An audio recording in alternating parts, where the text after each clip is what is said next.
What's up, everybody? Matt Kajeski here, back again with the Odd Shopper channel. And today we're talking some college basketball bets out of Thursday, January the 26th. Before we get started, make sure to hit that thumbs up button, subscribe to the channel, and hit the notification bell so you know when this and all other content goes live. If you're listening on podcast, please leave a rating and review over there as well. It helps us a ton. Thank you if you've done that. And we are brought to you by DraftKings. As you can see on the graphic on the screen, they have a phenomenal offer for you guys, which is limited time. And it is, I think, the best offer that the sportsbook can possibly put out there. What you're going to do is turn $5 into $200 instantly when you make a bet on any game. It doesn't even have to win. So to take advantage of this, you can click the link in the video description below, or you can head to DraftKings Sportsbook. Make your first deposit of at least $5. Make that $5 wager on anything you want. Doesn't even have to win. You are going to get $200 free in the form of free bets. The legal age for gambling in most states is 21 years old. If you or someone you know has a gambling problem, call or text 1-800-GAMBLER. All right, it's an interesting slate. A couple of Big Ten games, a couple of Pac-12 games on a Thursday, and a lot of greasy games. We're going to return to the greasy games. But we'll kick things off with one of the marquee matchups. UCLA taking on USC. We're going to be back in the Bruins here, -4.5. Right now, it's a pretty wide difference in terms of where these teams rank. Per KenPom, UCLA is third in the country. USC is 49th. Strength of schedule is pretty comparable. UCLA's played the 23rd ranked strength of schedule. USC's at 33. But I think we have significant advantages across the board here for UCLA, especially in terms of offensive efficiency against this USC team, who I think has overachieved a little bit to this point when you look at their roster. Offensive efficiency, UCLA is 35th, USC is 170th. On defense, UCLA is 4th, USC is 50th. And this kind of goes across the board when you look at some of the more in-depth stylistics here too. USC really excels at defending the interior for some reason. They do have an effective height advantage here, but they don't always use that to their advantage when they're on offense themselves. It's kind of just a defensive advantage for them. But that doesn't really matter too much to me because UCLA can shoot. They don't take a ton of threes, but they're top 100 in three-point percentage. Maybe that's just something they have to attack a little bit more here. And when you go beyond the interior, talk about three-point defense, USC ranks 150th. So this is clearly a matchup they can exploit. And UCLA, I think, has the chance to be a better shooting team than they were last year. David Singleton shooting 44% from three. Tiger Campbell's actually shooting 36%. That's an improvement for him. I'm curious to see if that continues through the season. Jalen Clark at 34%. I mean, Amari Bailey's going to return here at some point this year. He warmed up last game, didn't play. He shoots 36% from three.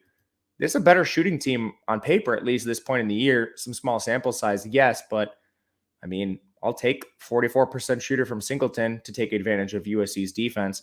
And these teams rebounded at about the same rate, which is kind of crazy to me considering UCLA is 147th in height and USC is 23rd. We talked about that with USC's interior defense.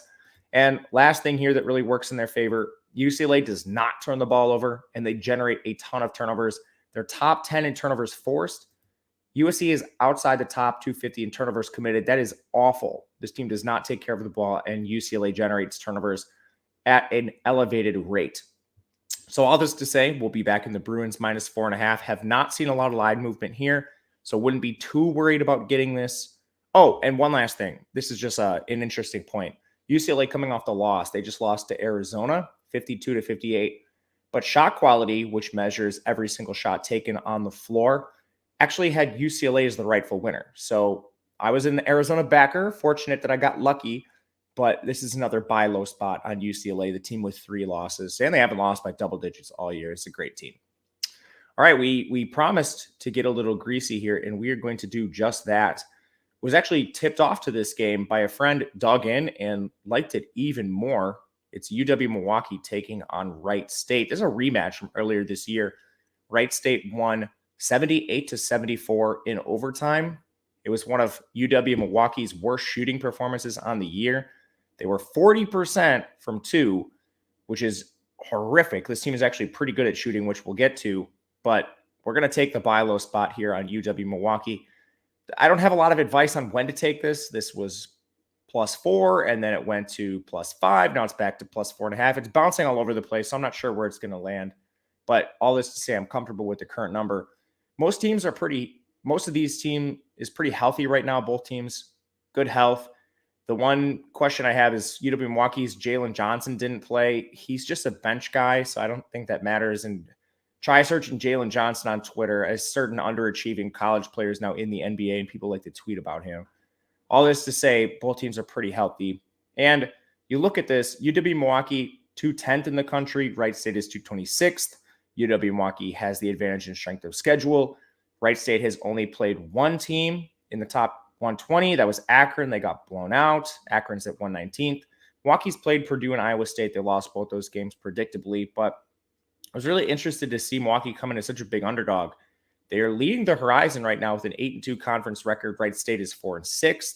Milwaukee is 195th in offensive efficiency, but this team is actually pretty good at shooting, and they're much better on defense than Wright State.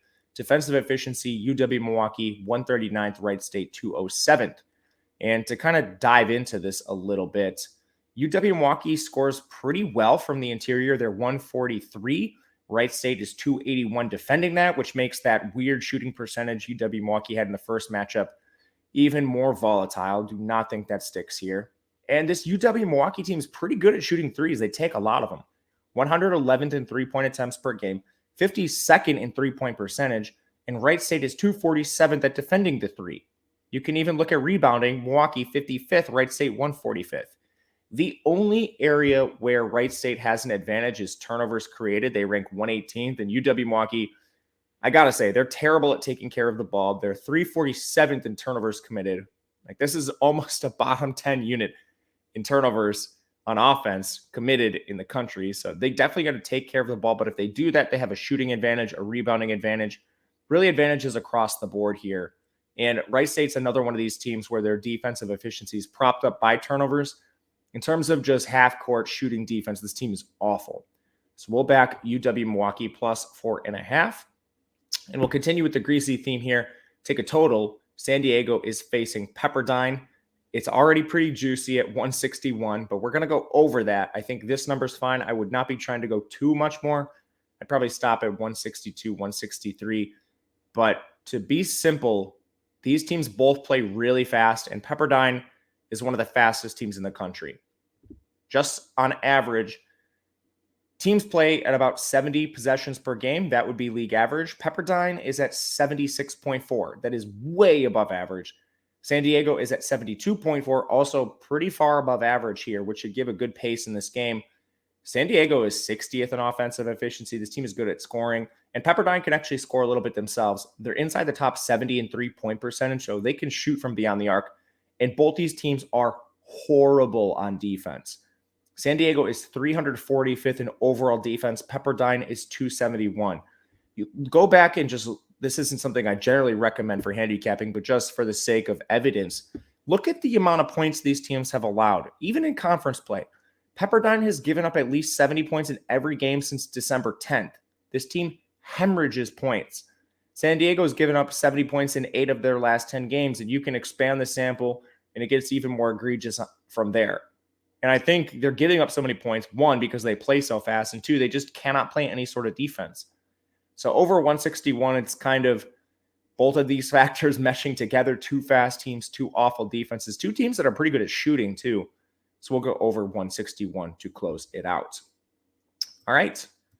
Let me know in the comment section what you guys think.